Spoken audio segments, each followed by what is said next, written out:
दोस्तों, वापस से स्वागत है हमारे YouTube चैनल सॉल्यूशन दुनिया के ऊपर। बच्चों, काफ़ी ज़्यादा आप लोगों का डिमांड आ रहा था कि सर बायजूस का जो और भी डिस्कवरी ये स्कूल सुपर लीग का क्वेश्चन का सैम्पल पेपर जो है, ठीक है, उसका सॉल्यूशन करके दीजिए। तो देखो बच्चों, हमारे पास हर सैम्पल पेपर अवेलेबल नहीं होता है। आप जैसे बच्चों से ही मुझे मिलता है, तो मैं जितना हो सकता है उतना कलेक्ट कर कर आपके लिए वीडियो बनाने की कोशिश करता हूँ। तो उसी कोशिश का एक और हिस्सा है कि हमारे पास एक और सैम्पल पेपर अवेलेबल है, ठीक है। ये सेट बी है क्लास 7, 8 और 9 के लिए। तो जिन बच्चों का ये सैम्पल पेपर है या एग्जाम आप दे चुके हो, ठीक है, तो आप इससे आंसर मैच कर सकते हो, या फिर आपका आने वाले समय में एग्जाम है तो आप उस एग्जाम के लिए प्रिपेयर कर सकते हो इस वीडियो के अंदर से। तो आपके हाई डिमांड के ऊपर वापस आ गया है वीडियो, ठीक है, सैम्पल पेपर का सॉल्यूशन का। तो इसी कोशिश, इसी थोड़ी सी मेहनत के लिए बच्चों प्यारे से प्यारे कमेंट करो, ठीक है, और चैनल को सब्सक्राइब तो बिल्कुल करो, बेल नोटिफिकेशन को ऑल पे करो, ठीक है, लाइक करो और उन बच्चों के साथ शेयर करो जिनका एग्जाम हो गया है या फिर जिनका आने वाले समय में एग्जाम है। तो चलो अब हम लोग शुरू करते हैं इसका सॉल्यूशन करना। देखो बच्चों, सबसे पहले कहता है कि what will be the total surface area of this larger cube. इस चित्र को देखिए, ये बड़ा वाला क्यूब है, ठीक है, मतलब आपको चित्र के अनुसार तो ये छोटा दिख रहा है, पर एक्चुअली ये क्या है, बड़ा है, ठीक है। इस बड़े वाले क्यूब का आपको टोटल सरफेस एरिया निकालना है। कैसे? कहता है कि the cube shown above has a volume of 8 centimetre cube, इस सब cubes were join to form a larger cube shown here. देखिए बड़ा वाला क्यूब, ठीक है, छोटा वाला क्यूब। तो कहता है कि एक क्यूब जो है, ठीक है, एक क्यूब जो है, इसकी जो वॉल्यूम है, ठीक है, वो 8 सेंटीमीटर क्यूब है। तो इस प्रकार से आपको 8 क्यूब को साथ में रखना है, एक दूजे के साथ में रखना है, और तब जाकर इस बड़े वाले क्यूब का क्या होता है, निर्माण होता है। तो आपसे सवाल में पूछा जा रहा है कि जो बड़ा वाला क्यूब होगा, ये जो बड़ा वाला 8 छोटे छोटे क्यूब के मिलाने से जो बड़ा वाला क्यूब का निर्माण हुआ है, उसका टोटल सरफेस एरिया क्या होगा बच्चों। देखो क्वेश्चन बहुत ही क्या है, इजी है। तो चलिए मैं आपको बताना शुरू करता हूं कि इसका सॉल्यूशन कैसे होगा। चलिए क्वेश्चन नंबर 1 का सॉल्यूशन देखिएगा बच्चों। 1 का सॉल्यूशन देखो, हमें ये तो पता है ना कि वॉल्यूम ऑफ स्मॉलर क्यूब्स कितने हैं। वॉल्यूम ऑफ स्मॉलर क्यूब्स जो दिए हुए हैं क्वेश्चन के अकॉर्डिंग वो 8 सेंटीमीटर क्यूब है। एक मिनट कंफर्म कर ले दोनों, हाँ 8 सेंटीमीटर क्यूब है, 8 सेंटीमीटर क्यूब है बच्चों। अब कहता है कि यही ना छोटा छोटा 8 क्यूब मिलाया है बाबू। देखो छोटा छोटा 8 ऐसा क्यूब मिलाया है जिसका एक का वॉल्यूम 8 सेंटीमीटर क्यूब है। उससे बड़ा वाला वॉल्यूम, ये सॉरी, उससे बड़ा वाला जो क्यूब है वो तैयार किया गया है। तब देखो मेरे छोटे, वॉल्यूम ऑफ स्मॉलर, देखिए यहाँ पे छूट गया है क्यूब। तो अगर हम निकालें कि वॉल्यूम ऑफ, अगर हम ऐसे कहें बच्चों कि वॉल्यूम ऑफ 8 स्मॉलर क्यूब जो है, ठीक है, वॉल्यूम ऑफ 8 स्मॉलर क्यूब्स जो होगा वही बराबर होगा क्या, 1 लार्जर क्यूब के, है कि नहीं। जैसे ये तो आप बेसिक सा चीज है। अब मान लेते हैं कि जैसे देखो 2 2 2, ठीक है, 2 ऐसा कर करके 4 बार हम 2 को रखे हैं तो एक बड़ी संख्या 8 बनता है। तो मेरे कहने का अर्थ ये है कि जैसे छोटा चारों को मिलाकर ये बड़ा वाला का ही निर्माण हो रहा है, तो हम ये नहीं कह सकते कि ये बड़ा वाला इन्हीं छोटे वाले से बना हुआ है। समझ रहे हो ना। तो अगर हम 8 स्मॉलर क्यूब का वॉल्यूम निकालते तो वही बड़ा वाला एक लार्जर क्यूब का क्या निकलेगा, वॉल्यूम निकलेगा। तो उसके लिए हम लोग यहाँ पे क्या लिख सकते हैं कि वॉल्यूम ऑफ लार्जर क्यूब बराबर 8 into volume of 1 small cube, sorry 8 small cubes, है ना। 8 छोटे छोटे क्यूब्स का वॉल्यूम ही एक बड़ा वाला क्यूब का क्या हो जाएगा, वॉल्यूम हो जाएगा। तो 8 क्यों भाई, क्योंकि 8 छोटे छोटे क्यूब से वो बड़ा वाला क्यूब बन रहा है, और हर एक का वॉल्यूम कितना है बच्चों, 8 सेंटीमीटर क्यूब है, 8 सेंटीमीटर क्यूब है। तो 8 8 जा क्या हो जाएगा बच्चों, 64 सेंटीमीटर क्यूब। अब देखो यहां समझना कि यहां आंसर आ नहीं गया है।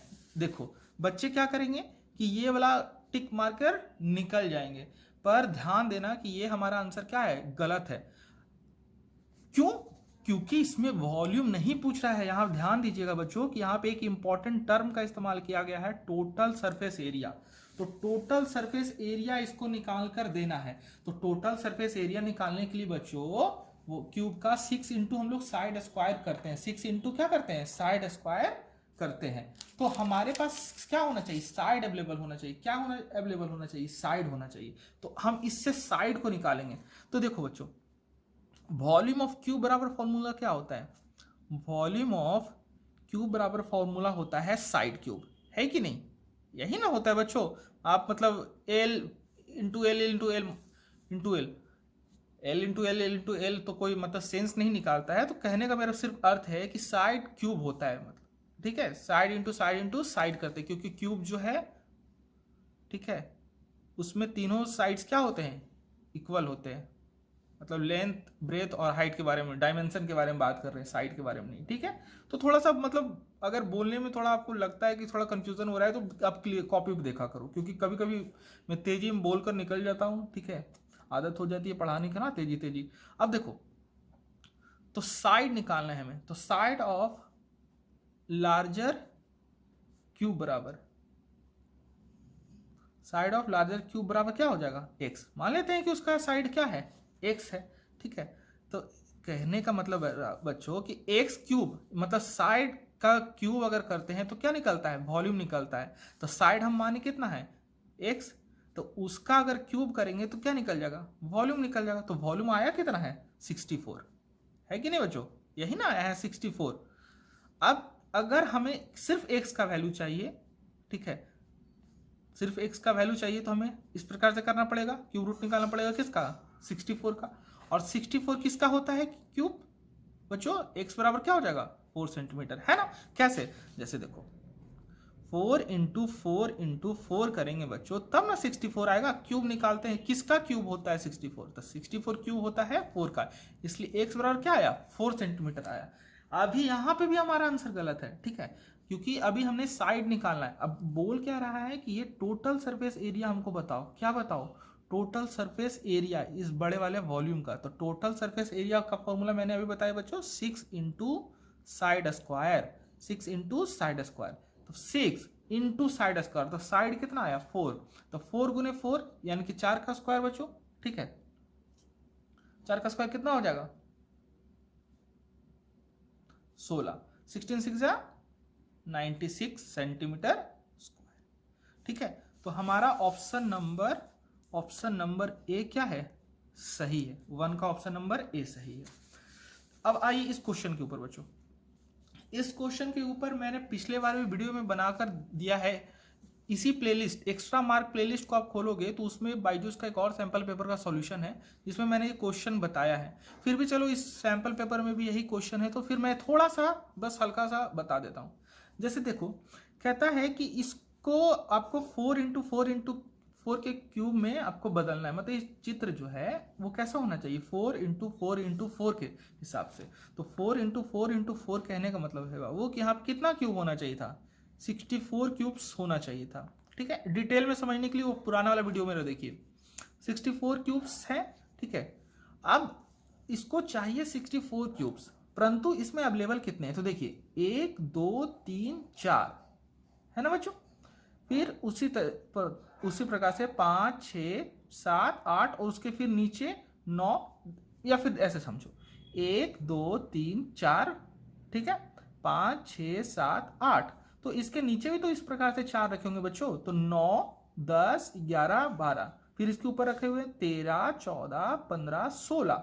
फिर देखिए इसी तरह से नीचे 4 रखे होंगे तो 17 18 19 और 20। फिर इसके ऊपर रखे होंगे 21 22 23 24 25 26 27 और 28, ठीक है। तो 28 यहाँ पे रखे हुए हैं, 28 यहाँ पे छोटे वाले रखे हुए हैं। तो हमारे पास कितने बचेंगे, ठीक है, हमारे पास कितने बचेंगे, तो उसमें से उतना को क्या कर देंगे, माइनस कर देंगे। जैसे 64 चाहिए था, ठीक है, और यहाँ पे हमारे पास आया कितना 28, तो हम लोग कितना माइनस कर लेंगे, ठीक है, समझो ना आप क्या मैं बोल रहा हूँ। 64 है और यहाँ पे कितना है 28 आया, तो हमें रिक्वायरमेंट है 64 का और दिया हुआ 28 ही है, ठीक है, दिया हुआ 28 ही क्यूब है, तो कितना घट रहा है, तो कितना घट रहा है कैसे पता करेंगे, 64 में से 28 को क्या कर देंगे, माइनस कर देंगे, तो बचेगा कितना 36 क्यूब्स, ठीक है। टोटल चाहिए इतना, ठीक है, दिया हुआ इतना है और लगेगा इतना, तो वही पूछ रहा है कि हाउ मेनी मोर, मतलब और कितना यूनिट क्यूब्स का इस्तेमाल करें ताकि जो ये वाला दिया हुआ है यानी कि 64 क्यूब्स का रिक्वायरमेंट पूरा हो जाए। तो इसमें आंसर जो हो जाएगा वो हो जाएगा ऑप्शन नंबर सी 36।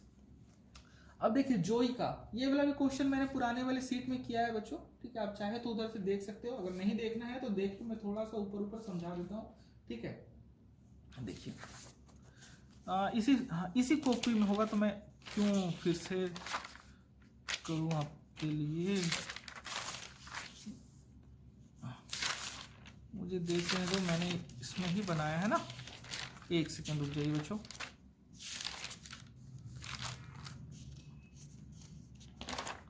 देखिए इस क्वेश्चन को देखिएगा बच्चों, यही सेम क्वेश्चन है आपका, यहाँ पे कहता है कि जोई purchase 20 apples from a super market for 180 rupees at discount of 10%।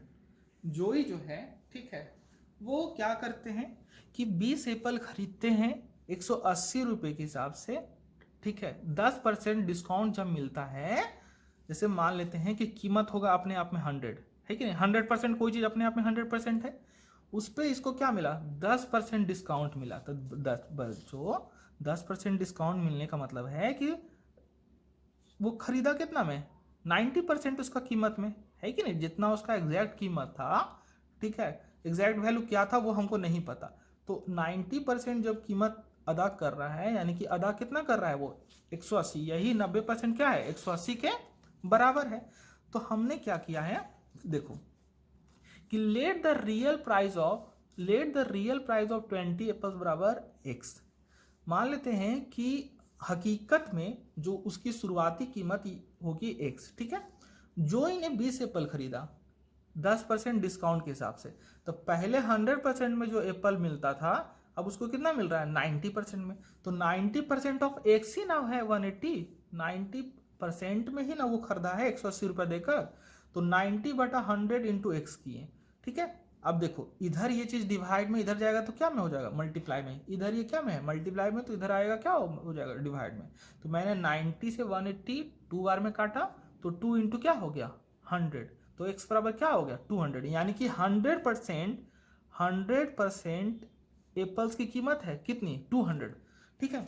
अब कहता क्या है, अब देखिए अब कहता है कि how much will a dozen apple cost him if he does not avail any discount, अगर वो कोई भी डिस्काउंट इसके ऊपर नहीं लेते हैं तो डजन एप्पल कहने का मतलब है बच्चों कि 12 एप्पल्स खरीदने में वो कितना उसको मूल्य अदा करेंगे, कितना पैसा देंगे दुकानदार को, ठीक है।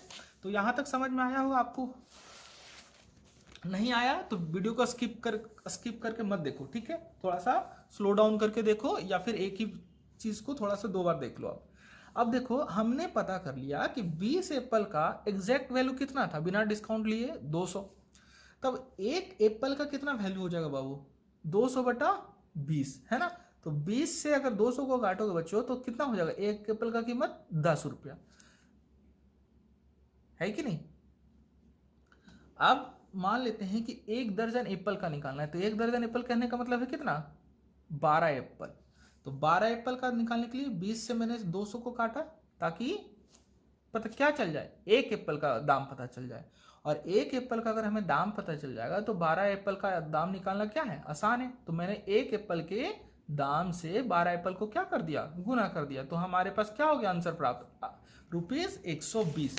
तो इसका जो आंसर होगा बच्चों, इसका जो आंसर होगा वो ऑप्शन नंबर क्या होगा बी होगा, ऑप्शन नंबर क्या होगा बी होगा करेक्ट, ठीक है। अब आगे देखिए ये भी क्वेश्चन पिछले वीडियो का है, ठीक है, तो मैं ये भी दिखाना चाहूंगा आपको। देखिए कहता है कि आपको x की वैल्यू निकालनी है, ठीक है। कैसे निकालनी है? x की वैल्यू निकालनी है बच्चों। बहुत सारे क्वेश्चन जो हैं वो रिपीटेड क्वेश्चन, क्योंकि देखो सेट मतलब क्या होता है, आप लोग भी एग्जाम में अगर सेट देते होगे तो किसी को सेट ए मिला, किसी को सेट बी मिला, ठीक है, या किसी को सेट सी मिलता है, तो क्वेश्चन में अंतर नहीं होता है बच्चों, बस क्वेश्चन के नंबरिंग में अंतर होता है। जो आपके सेट में मान लो कि 1 में होगा तो किसी सेट वाले बी में वो 8 में होगा। तो वही चीज है कि इसमें एक मैंने सेट पहले भी बनाया था तो उसमें कुछ क्वेश्चन नंबर था, इसमें तो कुछ क्वेश्चन नंबर है। तो इसमें देखो क्वेश्चन नंबर 4 में है, कहता है कि x की वैल्यू निकालो, ठीक है, 125 है, ठीक है, 125। तो सबसे पहले क्या बोल रहा है कि सबसे पहले कह रहा है कि उसमें से 80% उसका निकाल लो। तो 125 का मैंने 80% निकाला, तो 125 का जब 80% निकालोगे बच्चों तो यहाँ पे कितना आया हमारे पास? 100 आया। कितना आया देखो, नहीं समझ में आ रहा है मैं फिर से आप लोगों के लिए बना दूंगा, कोई मेरे लिए बहुत बड़ी बात नहीं है। चलो आपको बस समझ में आना चाहिए, मेरे लिए वो इंपॉर्टेंट है। चलो फिर से मैं इस क्वेश्चन को बना देता हूं आपके लिए, तो अगर नहीं समझ वहां पे आ रहा है तो देखो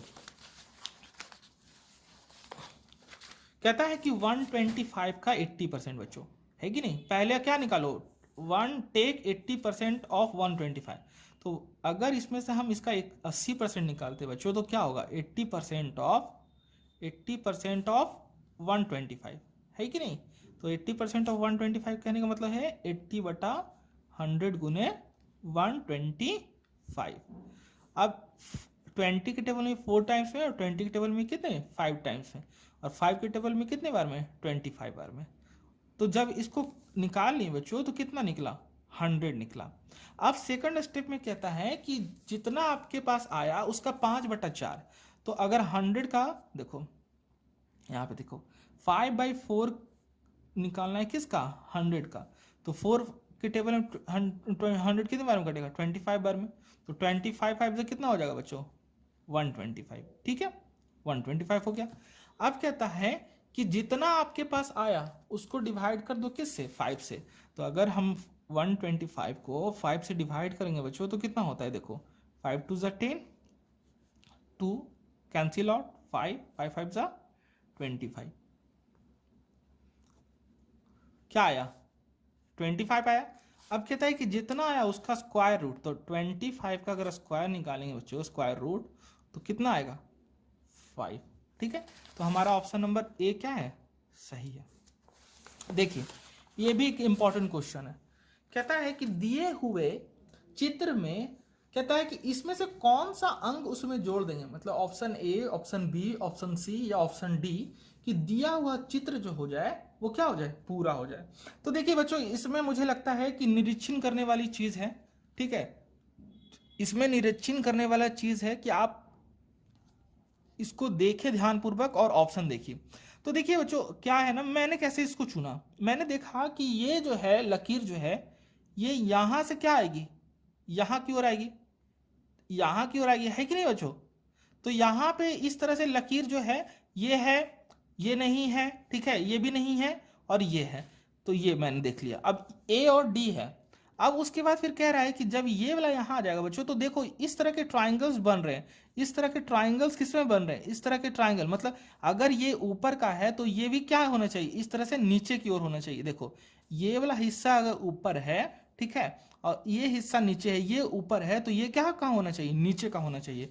तो बस एक ही फिगर ऐसा बचता है जिसका हिस्सा नीचे की ओर है, वो है ऑप्शन नंबर डी। तो इसका ऑप्शन नंबर क्या हो जाएगा, 5 का डी हो जाएगा, ठीक है।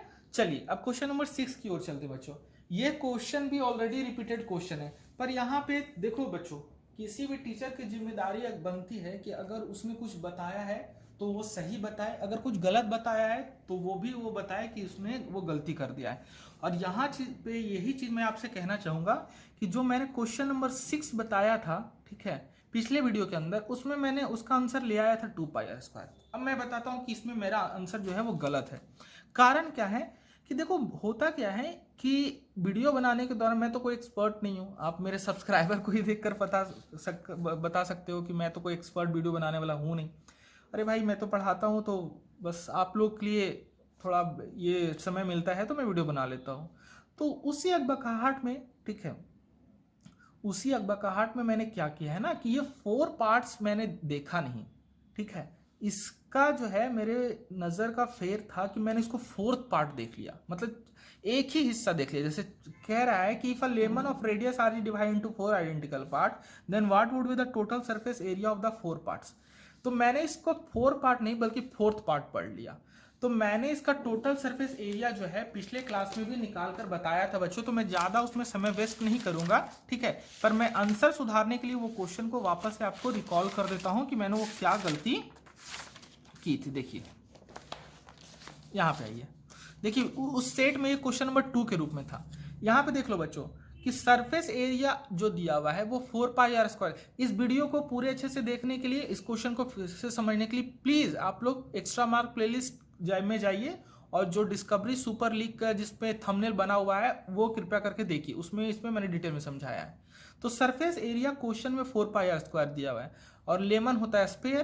तो इसका टोटल सरफेस एरिया निकालने के लिए हमने क्या किया कि area of curve surface plus area of open surface इस तरह से, और जो काटा वो निकाला। तो वो सब छांटने के बाद मेरे पास कितना आया 2 पाई आर स्क्वायर। तो बस एक ही मैंने गलती किया है कि ये 2 पाई आर स्क्वायर जो है वो केवल मैंने क्या का निकाल लिया 4th पार्ट का, मतलब किसी भी एक पार्ट का, ठीक है। परंतु मैंने क्वेश्चन में एक चीज गलती कर दिया, ठीक है, पढ़ने के दौरान, कि 4th पार्ट का नहीं बल्कि 4 पार्ट्स का पूछ रहा है, बल्कि 4 पार्ट्स का पूछ रहा है। तो सिंपल सा समझो बच्चों, 4 पार्ट्स का ये कह रहा है। तो अगर एक पार्ट का टोटल सरफेस एरिया, एक पार्ट का total surface area 2 pi r square है बच्चों, तो मान लेते हैं कि देखो एक आदमी 2 रुपया है उसके पास, ठीक है। तो 4 आदमी के पास कितना होता है 2 गुने 4 यानी कि 8। समझ में आया। तो मैंने वही गलती किया है कि एक आदमी का निकाल कर छोड़ दिया। तो एक आदमी जो है उसके पास 2 पाई आर स्क्वायर है, यानी कि एक पार्ट 2 पाई आर स्क्वायर है। तो 4 पार्ट कितना होगा, तो 4 पार्ट के लिए आपको 4 से क्या करना पड़ेगा, मल्टीप्लाई करना पड़ेगा। तो एक पार्ट का वैल्यू आया 2 पाई आर स्क्वायर। तो 4 पार्ट्स, चारों पार्ट्स का वैल्यू कितना हो जाएगा 4 into 2 pi r, 4 into 2 pi r square, ठीक है। 2 पाई, अरे यार 2 पाई आर स्क्वायर। तो 4 टू 8 पाई आर स्क्वायर है जो आंसर है, यानी कि 8 पाई आर स्क्वायर कौन सा ऑप्शन है, डी, ठीक है। तो मैं वापस से आपसे माफी मांगना चाहूंगा बच्चों कि जिन्होंने उस पार्ट को देखकर 2 पाई आर स्क्वायर में आंसर मारा है वो बिल्कुल गलत है बच्चों, ठीक है। मैंने ये बाद में ये चीज नोटिस किया इस क्वेश्चन के दौरान, उस क्वेश्चन के दौरान तो मैंने पढ़ा भी नहीं। इस क्वेश्चन को जब मैं प्रैक्टिस कर रहा था तो मुझे इस गलती का एहसास हुआ, ठीक है। तो मैं आपको यहाँ पे ठीक करवा देता हूँ, 8 पाई आर स्क्वायर होगा। देखिए ईमा वाला भी क्वेश्चन मैंने बताया है, ये भी उस वाले वीडियो के अंदर आपको मिल जाएगा एक्सप्लेनेशन के साथ, ठीक है। तो उस वाले वीडियो को प्लीज देखिए। मैं यहाँ पे थोड़ा सा दिखा देता हूँ ईमा वाला क्वेश्चन, अगर मैंने इस चार्ट में बनाया होगा। देखो सबसे पहले क्वेश्चन समझ लो बच्चों। कहता है ईमा हुई इज जोईज डॉटर। ईमा जो है वो जोई की बेटी है, ठीक है। वो मोनिका से कहती है, says to Monica your mother Raquel is the younger sister of my father.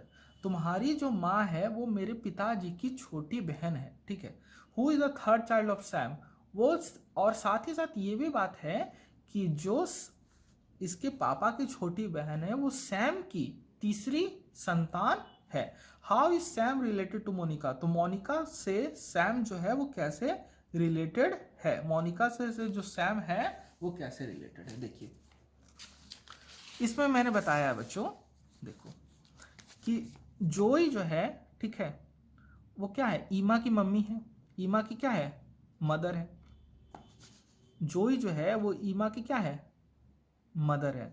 और उसके जो हस्बैंड है वही ना ईमा के पापा होंगे बच्चों, ठीक है। और ये कह रहा है कि जो ईमा के पिताजी हैं उसकी ये मोनिका की जो मम्मी है वो छोटी बहन है। मोनिका की मम्मी क्या है राकेल, ठीक है। इसकी क्या है छोटी बहन है, और मोनिका उसकी क्या है बेटी है। अब कह रहा है कि जो जोई के हस्बैंड, ठीक है, और राकेल में संबंध क्या है, भाई और बहन का है। अब ये भी कह रहा है कि जो सैम है उसके जो तीसरा संतान है वही राकेल है। तो तीसरा जैसे मान लेते हैं बच्चों कि तुम्हारा कोई भाई है या फिर बहन है। तो अगर आप भाई हो तो आपकी बहन होगी, ठीक है, आपके मम्मी पापा के वो तीसरे संतान होंगे। अब मान लेते हैं तुम्हारी जो बहन है वो तुम्हारे पिता के क्या है, तीसरी संतान है। तो उनका जो बच्चा होगा, ठीक है, वो क्या हो गए, उनके लिए ग्रैंडफादर होंगे, है ना। तुम्हारे पिता उनके क्या होंगे, ग्रैंडफादर होंगे। अगर यहाँ पे आपको नहीं समझ में आ रहा है प्लीज़ वो वीडियो के प्लेलिस्ट में जाइए, ठीक है, और ये इस वाले को देखिए, इसमें मैंने समझाया है। तो यहाँ पे जो रिलेशन है सैम और मोनिका के बीच में वो ग्रैंडफादर और ग्रैंड डॉटर का है, ठीक है। देखो यहाँ पे दो दो इसमें बहुत मिसप्रिंट है। तो ग्रैंडफादर किसी अगर ऑप्शन ए या ऑप्शन डी दोनों में ग्रैंडफादर है तो ऑप्शन ए ग्रैंडफादर मार दो, ठीक है। अगर यहाँ पे कुछ दूसरा होना चाहिए, देखो मैंने इस क्वेश्चन पुराने वाले सेट में आप देखना कि वहाँ पे ऑप्शन जो है 4 ऑप्शन में से अलग है। देखो यहाँ पे पुराने वाले सेट में यहाँ पे जो है वो ऑप्शन क्या है, ब्रदर का है। ऑप्शन क्या है, ब्रदर का है। तो वो वाला सेट सही है, ये वाला सेट क्या है, गलत है। इसमें एक और क्वेश्चन आगे जाकर मिस्टेक है, मैं आपको दिखाता हूँ, ठीक है। तो 7 का ऑप्शन नंबर ए सही है। नहीं समझ में आया तो उस प्लेलिस्ट की वो वीडियो को जाकर देखो, पुराने वाले को, ठीक है, जो उसमें सेट ए को मैंने सॉल्व किया है। अब कहता है how many square will make up the figure in the resulting pattern to replace the question mark below. कहता है कि कितने फिगर की आवश्यकता पड़ेगी ताकि यहाँ पे जो क्वेश्चन मार्क है, ठीक है, वहां पे एक नया फिगर तैयार हो जाए और उसमें कितना इस तरह का स्क्वायर लगेगा। तो देखो बच्चों पहले में एक था, है कि नहीं, इसको देखो, पहले में एक था, फिर आगे गया तो 2 हो गया, तो यानी कि 1 इंटू 2, तब जाकर क्या हो गया, 2 हो गया। फिर आगे गया तो ये कितना हो गया, 4 हो गया। तो पहले एक था तो 2 से गुना करने पे 2 हो गया। अब 2 है तो फिर हमने 2 से गुना किया, तब जाकर ये क्या हो गया, 4 हो गया। फिर ये 4 है और यहाँ पे देखो 1 2 3 4 5 6 7 और 8, तो ये 4 भी जो है वो 2 से क्या हो रहा है, गुना हो रहा है। 4 जो भी जो है वो 2 से गुना होगा तो क्या हो जाएगा, 8। तो आगे वाला पैटर्न इसी तरह से चल रहा है, यानी कि पीछे वाला जो प्रोडक्ट आ रहा है उसमें हम लोग 2 क्या कर दे रहे हैं, गुना कर दे रहे हैं, तब आगे वाला रिजल्ट आ रहा है। तो 2 को 2 से गुना किए 4, 4 को 2 से गुना किया 8, तो 8 को फिर हमको 2 से गुना करना पड़ेगा तो क्या हो जाएगा, 16। तो इसमें कौन सा ऑप्शन 16 है, ऑप्शन नंबर सी जो है वो 16 है, ठीक है। तो यहाँ पे 16 स्क्वायर की आवश्यकता पड़ेगी। अब देखिए ये क्वेश्चन जो है बिल्कुल आउट ऑफ द लीग है। आउट ऑफ द लीग कहने का मतलब है कि ये ना आपके बुक का है ना ये मतलब ये 6 7 8 का है ही नहीं, ठीक है। ये जब आप आगे जाओगे नेचुरल डिजास्टर मैनेजमेंट जब पढ़ोगे, ठीक है, तो उसके अंदर का है। तो फिलहाल के लिए देख लो बच्चों, मैं सिर्फ ऑप्शन नंबर बी इसलिए टिक कर दे रहा हूं, आपको समझा देता हूं मैं। देखो कहता है ये समुद्र है, ओशियन है, ठीक है, महासागर है बच्चों, सी मतलब समुद्र होता है ना। अब देखो ये लैंड है। अब देखो दूसरे फिगर में क्या कह रहा है कि ए ओशियन है और ये लैंड है, पर कहता है कि दिए हुए चित्र में आपको क्या वजह लगता है कि पहले वाले चित्र से दूसरे वाला चित्र जो है भिन्न हो गया, पहले ऐसे था अब ऐसे है। तो कब ऐसा होता है, तो मैंने इरोजन एंड डिपोजिशन पे इसमें मैं कंफर्म 95% हूं कि यही ऑप्शन होगा, ठीक है। इरोजन एंड डिपोजिशन मैंने इसलिए माना, इरोजन का मतलब क्या होता है, इरोजन का मतलब होता है कि जब पानी की बहाव आए तो वो किसी चीज को काटता है। तो देखो पहले मिट्टी का ऊंचाई इतना था तो पानी बहते बहते इसको क्या कर दिया, काट दिया। तो पहला इरोजन इसलिए अडॉप्ट किया मैंने। फिर डिपोजिशन, इस अब कैसे हुआ, तो डिपोजिशन का मतलब आप लोग पढ़े होंगे बच्चों कि डिपोजिशन का मतलब होता है कि लेयर बाय लेयर कोई चीज क्या होते रहता है, बैठते रहता है। जब पानी का बहाव इसको काट रहा है तो एक लेयर बनाया, फिर बहा कर लाएगा, फिर लेयर बनाएगा। तो इसलिए मैंने ये डिपोजिशन ऑप्शन भी लिया है। तो इरोजन एंड डिपोजिशन इसलिए मुझे लगता है कि ये सही है। अगर आपको पता है इसका एग्जैक्ट आंसर तो प्लीज कमेंट कीजिए, ठीक है, पर मेरे हिसाब से यही होना चाहिए था। 10 का देखिए, 10 का कहता है कि find the missing number in the series given below. दिए हुए सीरीज में, ठीक है, दिए हुए सीरीज में आपको क्या करना है कि मिसिंग नंबर फाइंड करना है। देखो बच्चों ये भी एक क्वेश्चन जो है इंपॉर्टेंट क्वेश्चन में से एक है। थोड़ा सा मैं पेपर निकाल लेता हूँ अपना, ये पुराने वाले सेट में क्वेश्चन नहीं है, ठीक है। देखिए पहले देखो क्या था, पहले 10 है ना ये 10 क्वेश्चन नंबर देखिए, पहले 6 था, फिर क्या हो गया 12 हो गया, ठीक है, फिर 20 हो गया, और फिर क्या हो गया 30 हो गया, फिर 42 हो गया। अब कहता है कि इसके आगे वाला नंबर क्या होगा। तो देखो बच्चों 6 में 6 जोड़ा तो क्या हो गया 12। देखो फिर 12 में क्या हम लोग जोड़ें कि 20 हुआ तो 8, यानी कि अब 6 और 8 में कितना का डिफरेंस है बच्चों, 2 का, है ना। मतलब जितना पीछे वाले में जोड़े, ठीक है, जैसे इस 6 में क्या जोड़ेंगे तो 12 आएगा, 6 जोड़ने पे, 12 में क्या जोड़ने पर 20 आया, 8 जोड़ने पे, तो ये 8 कैसे आया, तो पहले 6 था फिर 8 हुआ, फिर ये जोड़े तो कितना हो गया 10, यानी कि दो दो क्या बढ़ रहा है, 6 पहले 6 जुटा, फिर 8 जुटा, फिर 10 जुटा, फिर क्या जुटेगा 12 जुटेगा, तो 30 में 12 जुटेगा तो 42।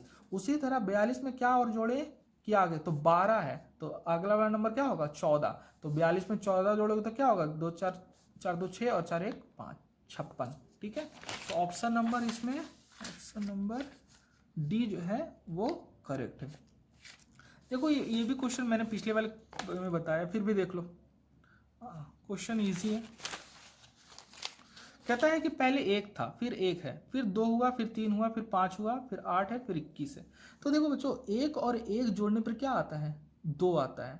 फिर देखो जितना जोड़ने पे आया उसको पीछे वाले से फिर जोड़ते हैं, तो 1 और 1 जोड़ने पर क्या आया 2, फिर 2 में 1 जोड़ा तो क्या आ जाएगा 3, फिर आगे वाला जो जोड़ कर आया उसको फिर पीछे वाले में जोड़ते हैं, 3 में 2 जोड़े तो क्या आया 5, अब जो जोड़ कर आया फिर उसको पीछे वाले में जोड़ेंगे, 5 में 3 जोड़ेंगे तो हो जाएगा 8, ठीक है। अब जोड़ कर क्या आया 8, तो पीछे वाले में जोड़ेंगे तो कितना होगा 8 में 5 जोड़ेंगे तो हो जाएगा 13, यहाँ नहीं कि यहाँ पे क्वेश्चन मार्क की जगह पे होगा 13। तो ऑप्शन नंबर क्या होगा, ऑप्शन नंबर डी जो है वो बिल्कुल सही है, ऑप्शन नंबर डी जो है बिल्कुल सही है। अब देखिए आगे, ये भी इंपॉर्टेंट क्वेश्चन है। कहता है कि पिकाचू जो है, ठीक है, wants to go from this house to the shopping mall, how many routes can he take. Pikachu जो है अपने घर से ये शॉपिंग मॉल जाना चाहता है, तो बताओ कि कितना पॉसिबल रूट्स हो सकता है वो जाने के लिए वहां ले सकता है, ठीक है। तो देखिएगा कहता है कि ये पिकाचू का घर है, मान लेते पिकाचू यहाँ रहता है, ठीक है। अब पिकाचू मॉल जाने के लिए कितना रूट ले सकता है, तो देखो बच्चों कि पहला रूट क्या हो सकता है कि इधर से गया, ठीक है, इधर से गया, ठीक है, जा रहा है, फिर ये वाला रूट ले लिया, ठीक है, एक रूट, फिर इधर से गया, ठीक है, जा रहा है, ये दूसरा रूट, फिर इधर से गया, ठीक है, फिर जा रहा है तो ये रूट ले लिया, 3 रूट, यानी कि एक रास्ता से निकलकर ये 3 रास्ते में जा सकता है, ठीक है पहला। अब मान लेते हैं कि इधर से ये जाता है, यही ना पॉसिबिलिटी, या तो इधर से जाएगा नहीं तो फिर इधर से जाएगा, तो अब इधर से जाता है, तो इधर से गया, तो मान लेते हैं फर्स्ट टाइम इधर गया 1, ठीक है, फिर इधर से निकला, फिर बीच वाले से गया 2, फिर इधर से निकला और फिर इधर से गया तो 3, तो 3 रास्ता है इस वाले से जाने का और 3 रास्ता इस वाले जाने का, तो 3 और 3 मिलाकर कितना 6 रास्तों का वो प्रयोग कर सकता है, कहाँ से जाने के लिए, मॉल तक जाने के लिए, कहाँ से अपने घर से, ठीक है। तो इसमें ऑप्शन नंबर डी होगा। अब देखो ये भी इंपॉर्टेंट क्वेश्चन है, देखो मैं ये कॉपी पे करके सॉल्व कर देता हूँ तो ज़्यादा अच्छा है, पहले क्वेश्चन देख लेना समझ लेना। देखिए कहता है कि विच वन, देखो which one will you choose to have more pizza. अब देखो यहाँ पे जो है 2 पिज्जा है, ठीक है, एक्चुअली पिज्जा तो 3 ही है, ठीक है, पर फिगर में मान लेते 2 है। अब देखो क्या है, देखो यहाँ पे 2 पिज्जा है, एक पिज्जा जो है, ठीक है, 118 इंच पिज्जा, मतलब एक जो है 18 इंच का पिज्जा है, ठीक है, और दूसरा जो है वो छोटा छोटा जो है वो 12-12 इंच का पिज्जा है, छोटा छोटा जो है वो 12 इंच का पिज्जा है। ये वाला ना 12 इंच, जैसे देखो ऐसे, मेरे कहने का मतलब क्या है ये समझ लो, ये बड़ा वाला जो पिज्जा है ना बच्चे लोग, देखो मान लेते 18 इंच का पिज्जा, कहने का मतलब तुम लोग जब पार्टी वार्टी करने जाते होगे अपने गर्लफ्रेंड वगैरह के साथ तो पिज़्ज़ा ज़रूर खाते होगे या खिलाते होगे, या फिर ऐसे भी अभी फैमिली वैमिली के साथ गए होगे तो आप लोगों को पिज़्ज़ा खाया होगा। तो पिज़्ज़ा जो होता है उनके साइज़ के ऊपर निर्भर करता है कि आपको 18 इंच का चाहिए, 12 इंच का चाहिए, ठीक है। तो ये बड़ा एक जो है, किसी ने बड़ा वाला 18 इंच का पिज़्ज़ा ऑर्डर किया, तो बड़ा वाला 18 इंच का पिज़्ज़ा ऑर्डर किया, ठीक है। ये 18 इंच का पिज़्ज़ा हो गया, मान लेते हैं 18 इंच वाला पिज़्ज़ा है, ठीक है। अब किसी ने क्या किया कि दो छोटा छोटा 12-12 इंच का पिज़्ज़ा ऑर्डर किया, छोटा छोटा 12 इंच का पिज़्ज़ा ऑर्डर किया। तो कहता है कि तुम ज़्यादा पिज़्ज़ा किस में खा पाओगे, या फिर ज़्यादा पिज़्ज़ा तुमको किस में मिलेगा, एक 18 इंच पिज़्ज़ा खरीदने पे या फिर दो छोटे छोटे 12-12 इंच के खरीदने पे। तो चलो इसका सॉल्यूशन देखो, 13 का सॉल्यूशन देखिए। तो मान लेते हैं, देखो खाएंगे क्या हम लोग, खाएंगे किसी भी पिज़्ज़ा का पूरा क्या खाते हैं, पूरा एरिया खाते हैं। किसी पिज़्ज़ा का क्या खाते हैं, पूरा एरिया खाते हैं। तो एरिया ऑफ सर्किल क्या होता है formula, area of circle formula होता है pi r square. Area of circle formula होता है क्या, पाई आर स्क्वायर, ठीक है। अब एक जो है, एक मान लेते हैं एक का रेडियस कितना है, ठीक है 18 इंच है, ठीक है, और दूसरे का कितना है 9 इंच है।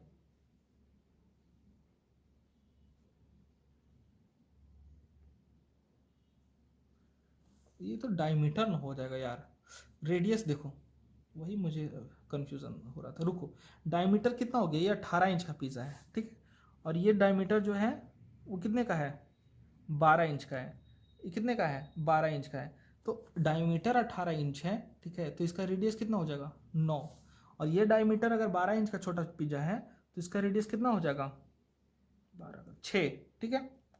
तो अगर हम पहला वाला खाते हैं, पहला वाला खाते हैं बच्चों, तो एरिया ऑफ सर्कल, तो एरिया ऑफ सर्कल क्या हो जाएगा पहला वाला के लिए पाई आर स्क्वायर, है कि नहीं, पाई आर स्क्वायर, बड़ा वाला सर्कल के लिए, बड़ा वाला पिज्जा के लिए, 18 इंच पिज्जा के लिए, 18 इंच पिज्जा के लिए, 18 इंच पिज्जा के लिए क्या हो जाएगा पाई आर स्क्वायर, यानी कि pi into r into square, यानी कि 9 इंटू 9, यानी कि 81 पाई, है कि नहीं।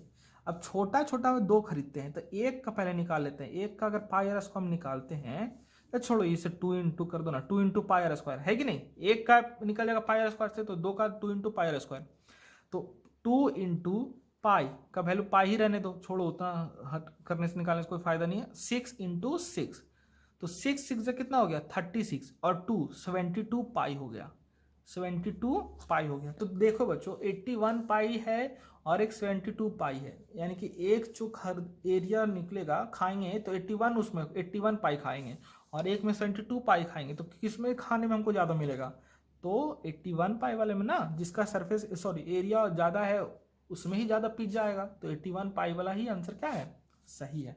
तो इसमें ऑप्शन नंबर होगा, देखो कहता है 118 inch pizza 212 inch pizza both are the same can not say, तो 118 इंच पिज्जा खाएगा, 118 इंच पिज्जा खाएगा, ठीक है, 118 इंच पिज्जा खाएगा तो उसको ज़्यादा पिज्जा खाने को मिलेगा। चलिए अब आगे नेक्स्ट क्वेश्चन देख लेते हैं। ये क्वेश्चन जो है आगे मैं अभी आपको दिखाने को जा रहा हूँ बच्चों, ये क्वेश्चन के लिए मुझे ना ये पेन और पेपर से मैं समझा नहीं पाऊंगा इस क्वेश्चन को, ठीक है, क्यों मैं आपको बता देता हूँ, क्योंकि इसमें जो है ना आपको इमेजिनेशन की फुल ज़रूरत है। अगर आप इमेजिन नहीं कर पा रहे हो, ठीक है, तब आपसे ये फिगर जो है नहीं बन पाएगा, ठीक है। तो सिंपली इसका आंसर आप लोग अब फिलहाल के लिए डी कर लो, जब हमारा चैनल आगे बढ़ेगा आप लोगों का साथ हमारे साथ रहेगा, ठीक है, तो मैं उस समय जब डिजिटल बोर्ड लूँगा तभी क्वेश्चन को आगे आपको करवा पाऊंगा, ठीक है। फिलहाल मैं ऐसे समझा देता हूँ क्वेश्चन में क्या कह रहा है। कहता है which of the option when used appropriately would form the figure above it, the figures in the option can be rotated. कहता है कि नीचे दिए गए A B C D option में से आप इन तीनों, इसमें ए तीन है ना, छोटे छोटे तीन फिगर्स हैं, तीन फिगर्स को इस तरह से रोटेट कीजिए ताकि ये वाला फिगर बन जाए, ताकि ये वाला फिगर बन जाए। तो मैंने बहुत घुमा फिरा कर देखा तो ऑप्शन नंबर डी ही जो है वो एग्जैक्ट सही है, ठीक है। तो फिलहाल के लिए आप ऑप्शन डी के साथ चले जाना, मैं इसका एक्सप्लेनेशन कभी कर दूंगा, या फिर मैंने इंस्टाग्राम पे इसका एप्लीकेशन जो है अपलोड कर दूंगा, वहाँ पे आप फॉलो कर लेना, मैं फिगर अपलोड कर दूंगा ऐसे ही पेन से बनाकर, ठीक है। चलिए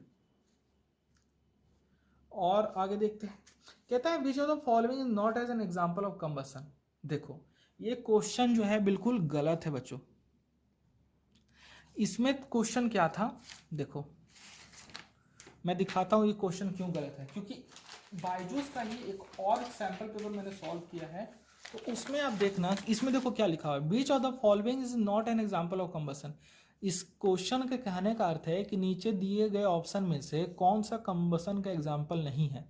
तो देखो बर्निंग ऑफ कोल भी कंबसन का एग्जाम्पल होता है, digestion of food in the body भी कंबसन का एग्जाम्पल होता है, burning of fuel in a car engine भी कंबसन का एग्जाम्पल है, और ऑल ऑफ दिस तो मतलब सारे के सारे कंबसन के एग्जाम्पल।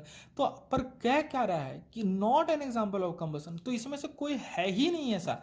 तो या तो यहाँ पे नॉन ऑफ दिस देना चाहिए था, तब क्वेश्चन के आंसर, क्वेश्चन के अकॉर्डिंग आंसर क्या होता, सेटिस्फाइड होता। या फिर ये क्वेश्चन को ही क्या करता, अलग कहता कि विच of the following is an example of combustion, तो हम लोग फिर ऑल ऑफ दिस के साथ जाते। देखो क्या मैं बोल रहा हूँ समझो।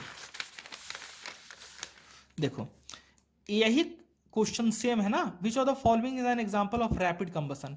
तो क्वेश्चन में ही क्या कर दिया है, वो उन्होंने मिस्टेक कर दिया, मिस प्रिंट हो गया है। कहता है burning of coal, digestion of food in the body, burning of wood या ऑल ऑफ दिस। तो मैंने ऑल ऑफ दिस में मारा था पिछले वाले सैंपल में। तो इसमें भी हम लोग जो है क्वेश्चन में नॉट नहीं होना चाहिए, ठीक है, नॉट नहीं होना चाहिए। विच of the following is an example of combustion हो सकता है, तो हम लोग फिर ऑल ऑफ दिस ऑप्शन के साथ चले जाएंगे, ठीक है। या फिर अगर नॉट होगा तो यहाँ पे क्या होना चाहिए था, नॉन ऑफ द एबव या नन ऑफ दिस, ठीक है, तब ये वाले ऑप्शन के साथ हम लोग चले जाते, ठीक है। तो क्वेश्चन के साथ आंसर जो है वो सेटिस्फाइड नहीं हो रहा है, इसलिए मैंने ये चीज कर दिया। अब देखिए बहुत ही और इंपॉर्टेंट क्वेश्चन है।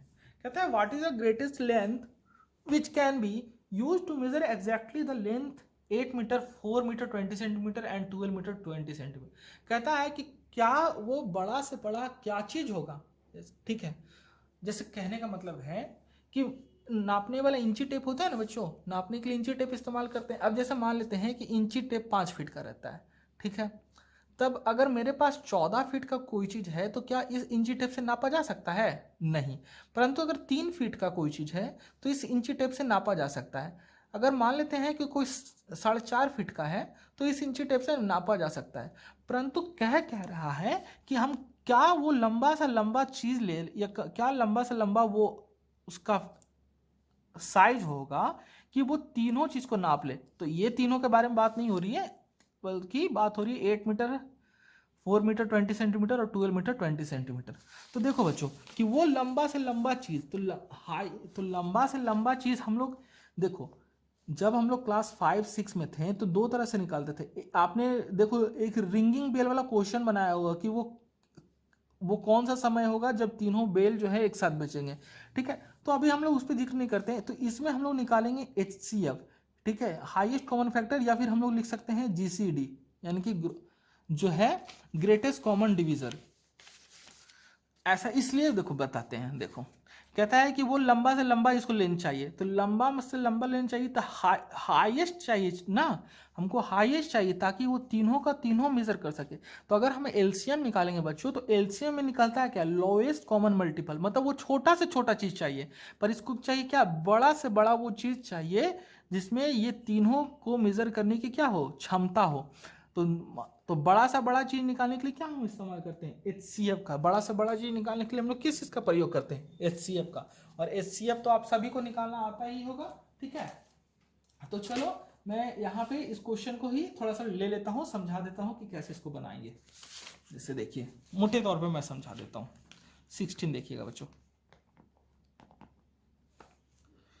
पहला है 8 मीटर, फिर 4 मीटर 20 सेंटीमीटर और 12 मीटर 20 सेंटीमीटर, ठीक है। तो ये तो बड़ा ही आसान है कि हम लोग मीटर वाले को ही क्या बदलते हैं सेंटीमीटर में, क्योंकि ऐसे बनाने में क्या होता है, 8 मीटर को सेंटीमीटर में चेंज करोगे बच्चों 800, ठीक है। अगर 4 मीटर 20 सेंटीमीटर को चेंज करोगे बच्चों तो कितना हो जाएगा, 4 मीटर को सेंटीमीटर में चेंज करोगे तो 400 और 20 इसमें तो 420 सेंटीमीटर, ठीक है।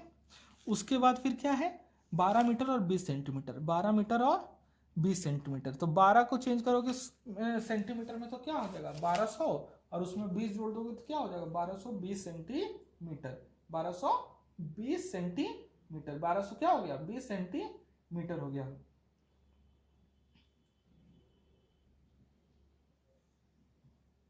1220 सेंटीमीटर। अब देखिए बच्चों, इसका अगर आप क्या करोगे, HCF निकालोगे। अब देखो यहाँ पे HCF निकाल कर बताना और फिर उसको समझाना, ये तो आप भी समझते हो कि ये आपकी क्लास के लिए भी प्रॉपर नहीं है और वीडियो के लिए प्रॉपर नहीं है, क्योंकि अब 9 के 8 के बच्चों को HCF निकालने के लिए सिखाया जाएगा, तो ये थोड़ा संतोषजनक बात नहीं है। तो अगर हम इसका HCF निकालेंगे बच्चों तो होता है 20 सेंटीमीटर। इन तीनों का HCF निकालोगे तो कितना हो जाएगा, 20 सेंटीमीटर। ठीक है, जिनको HCF नहीं निकालना आता है वो प्लीज वीडियो को देखिएगा। ठीक है, HCF वाले, या फिर प्रैक्टिस कीजिए HCF का। HCF का मतलब होता है हाईएस्ट कॉमन फैक्टर। अब देखो बच्चों, ये भी क्वेश्चन इंपॉर्टेंट है। कहता है which of the organs in digestive system not contribute to chemical digestion. देखो ये पूरा जो है, ये डाइजेस्टिव सिस्टम जब तुम पढ़ते होगे, ठीक है, डाइजेस्टिव सिस्टम जब तुमने पढ़ा होगा, ठीक है, तो उसके अंदर आता है कि डाइजेशन में कौन कौन से जो हमारे शरीर के अंग हैं वो इन्वॉल्व होते हैं। तो सबसे पहले खाना मुंह में डालें, ठीक है, खाना खाएंगे तब ना वो डाइजेस्ट होगा यार, बिना खाए हुए कैसे होगा। तो सबसे पहले मुंह में डालेंगे, ठीक है। तो क्या कह रहा है कि इनमें से चारों में से कौन सा ऐसा है जो केमिकल डाइजेशन, मतलब किसी तरह का केमिकल जो है वो छोड़ता नहीं है खाने को डाइजेस्ट करने के लिए, कोई केमिकल नहीं छोड़ता है। तो पहला कहता है माउथ। तो बच्चों माउथ में क्या होता है, सलाइवा होता है, ठीक है, जो स्टार्च को डाइजेस्ट करने में मदद करता है। तो ऑप्शन नंबर ए जो है वो तो नहीं होगा।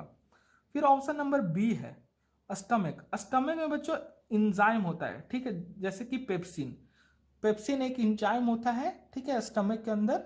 वो डाइजेस्ट क्या करता है, वो प्रोटीन को डाइजेस्ट करता है। माउथ क्या को डाइजेस्ट करता है, माउथ स्टार्च को डाइजेस्ट करता है, ठीक है। और स्टमक जो है वो डाइजेस्ट करता है किसको, प्रोटीन्स को। तो केमिकल तो ये दे ही रहा है, केमिकल छोड़ रहा है तब ना स्टार्च भी डाइजेस्ट हो रहा है, प्रोटीन भी डाइजेस्ट हो रहा है। अब स्मॉल इंटेस्टाइन पे आते हैं बच्चों। स्मॉल इंटेस्टाइन में ज़्यादातर आप जानते हो कि ज़्यादातर ग्लैंड्स और एंजाइम्स जो हैं सब हमारे स्मॉल इंटेस्टाइन में ही होते हैं, जैसे पैनकेरियाज है ना, लीवर वगैरह, ये सब क्या हैं, कहाँ अवेलेबल है, स्मॉल इंटेस्टाइन में। तो इनका भी बहुत बड़ा भागीदारी होता है, क्योंकि 90% खाना तो हमारा यहीं जाकर पचता है। तो कौन सा ऑप्शन जो है वो केमिकल डाइजेशन में इन्वॉल्व नहीं हुआ, कौन सा ऑप्शन जो है वो केमिकल डाइजेशन में इन्वॉल्व नहीं हुआ। तो ये भी नहीं हुआ, ये भी नहीं हुआ, ये भी नहीं हुआ, ठीक है।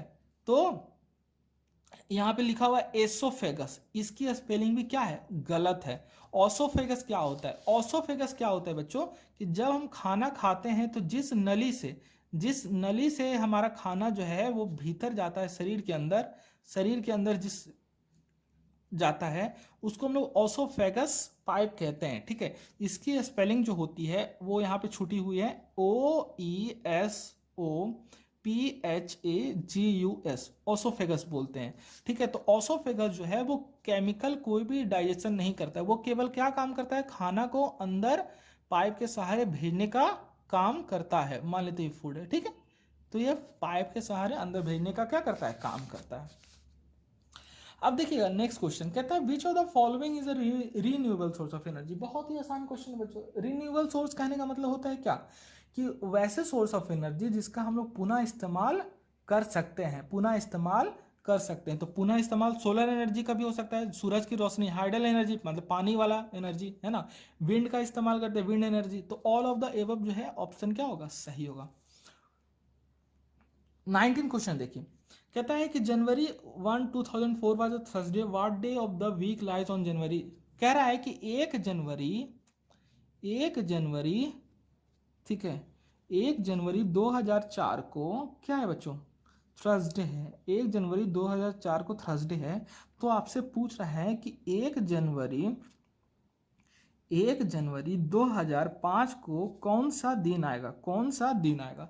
तो देखो बच्चों 2004 जो है, देखो 2000 जैसे किसी भी साल में, नॉर्मल साल में कितना दिन होता है, नॉर्मल ईयर में कितना होता है, 365 दिन बच्चों, ठीक है, 365 डेज होता है।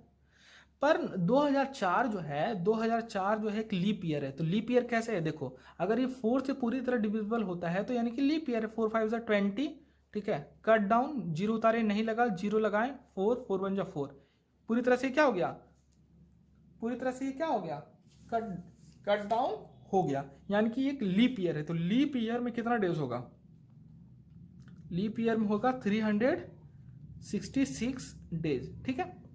अब कहता है वीक, तो देखो बच्चों एक, अब ये भी जान लो कि 365 डेज होता है, ठीक है, 365 डेज होता है या 366 डेज होता है लीप ईयर में। पर अगर वीक वाइज बात करते हैं बच्चों तो एक साल में 52 सप्ताह होता है, 52 वीक्स होता है, ठीक है। तो एक साल में अगर बात करें वीक वाइज तो कितना दिन बच जाएगा, जैसे देखो एक साल में कह रहे हैं कि हम 52 सप्ताह हो रहा है, तो 52 सप्ताह कहने का मतलब है 52 गुने 7 है कि नहीं, तो 7 दूनी 14 हासिल 1, 7 बचे 35 और 1 36, 364 दिन।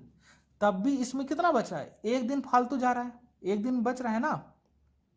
पर ध्यान देखो कि ये तो और ऑलरेडी कितना है, लीप ईयर है, मतलब एक लीप ईयर है, तो नॉर्मल ईयर में एक दिन बच जाता है सप्ताह के हिसाब से, ठीक है।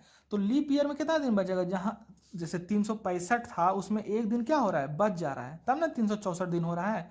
पर यहाँ पे कितना दिन है, जैसे यहाँ पे अगर सप्ताह में बात करें तो 300 सप्ताह में 364 दिन हो रहा है, पर हमको बनाना है इसको क्या, लीप ईयर। तो लीप ईयर में कितना दिन फालतू होगा बच्चों, 2 दिन फालतू होगा। तो जहां ये बृहस्पति से शुरू हुआ था, बृहस्पतिवार से, थर्सडे से, तो खत्म होना चाहिए कितना, थर्सडे से शुरू हुआ था तो थर्सडे पे खत्म होना चाहिए था। पर कितना एक्स्ट्रा डेज जा रहा है, 2 एक्स्ट्रा डेज जा रहे हैं। तो थर्सडे से कोई चीज शुरू होकर थर्सडे से 2 दिन एक्स्ट्रा जा रहा है, तो एक दिन फ्राइडे, ठीक है, एक्स्ट्रा गया, और एक दिन सैटरडे एक्स्ट्रा गया। तो हमारा जो 1 जनवरी 2005 को होगा वो क्या होगा, सैटरडे होगा, वो क्या होगा, सैटरडे होगा। तो ऑप्शन नंबर ए जो है वो सही है। क्वेश्चन नंबर 20 देखिए, इस सैंपल पेपर का आखिरी क्वेश्चन है, ये भी इंपॉर्टेंट क्वेश्चन में से एक है। कहता है कि 2 नंबर रेशियो में है 2:3 में, अगर उसके एलसीएम 48 हैं तो क्या नंबर होगा, मतलब वो नंबर्स के जोड़ क्या होंगे। इसमें सवाल थोड़ा कॉम्प्लिकेटेड कर दिया है, दिया हुआ है एलसीएम, पर आपको कहता है कि नंबर का क्या करो, ऐड फाइंड करो। तो मान लेते हैं, चलिए भैया कॉम्प्लिकेटेड है पर हमारे सामने कॉम्प्लिकेटेड नहीं है कि नहीं। चलो, क्योंकि इस चैनल का नाम ही क्या है, सॉल्यूशन दुनिया, और सॉल्यूशन देना इस चैनल का काम है। कहता है 2 numbers are in the ratio, तो let the number be x, है ना, let the number in ratio be x.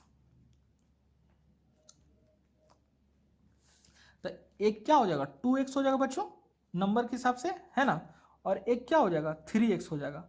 अब इन दोनों का एलसीएम कितना कह रहा है, 48 कह रहा है, इन दोनों का एलसीएम कितना कह रहा है बच्चों, 48। तो देखो एलसीएम एक और आप लोग नियम समझते होंगे कि जब किसी भी दिए हुए संख्याओं का एलसीएम नहीं होता है तो क्या हो जाता है, वो मल्टीप्लाई हो जाते हैं, वो क्या हो जाते हैं, मल्टीप्लाई हो जाते हैं, आपस में क्या हो जाते हैं, गुना हो जाते हैं। तो देखो बच्चों कि कोई ऐसा नंबर है जिसमें 2 भी आ जाए और 3 भी आ जाए, नहीं है ना।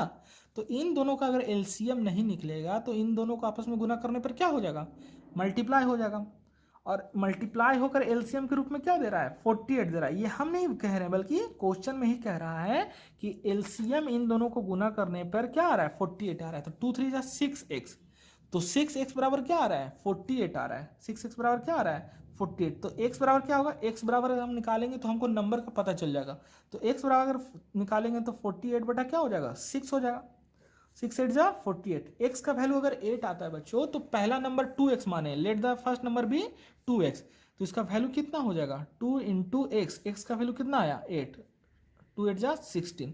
दूसरा नंबर कितना था, 3x था, तो 3 इंटू 8 24, ठीक है, 24। तो एक 16 है, दूसरा 24 है। अब कह रहा है कि जो भी 2 नंबर हैं उनका सम कितना होगा, उनका जोड़ कितना होगा। तो 16 और 24 का जोड़ोगे तो कितना होगा, 6 4 10, 2 3 1 4, 40 होगा, ठीक है। इसका एलसीएम कितना, सॉरी इनका एडिशन कितना होगा, 40 होगा। तो 20 का ऑप्शन नंबर बी जो है वो क्या है, सही है। तो इस वीडियो में इतना ही बच्चों, आई थिंक ये वीडियो थोड़ा लंबा हो गया, पर कोई बात नहीं, अगर जहाँ से ज्ञान प्राप्त हो रहा है, ठीक है, वहाँ समय देने में कोई चिंता करने वाली बात नहीं है। इस वीडियो को देखने के लिए धन्यवाद बच्चों, बहुत बहुत धन्यवाद। और इतने मेहनत के लिए प्लीज़ लाइक शेयर सब्सक्राइब करो और बेल नोटिफिकेशन को प्लीज़ ऑन करो भाई, ठीक है। क्योंकि अभी तक हमारे पास मात्र 40 सब्सक्राइबर हो गए हैं और हमारे पास जो संख्या है वो बहुत ज़्यादा कम है, ठीक है। अगर आप लोग नहीं करोगे तो बिना आपके सपोर्ट का ये चैनल आगे नहीं ग्रो करेगा बच्चों, ठीक है। तो इस चैनल को आगे बढ़ाने के लिए, इसी तरह धमाकेदार वीडियो देखने के लिए प्लीज़ आप लोग भी सपोर्ट कीजिए। थैंक यू सो मच बच्चों, थैंक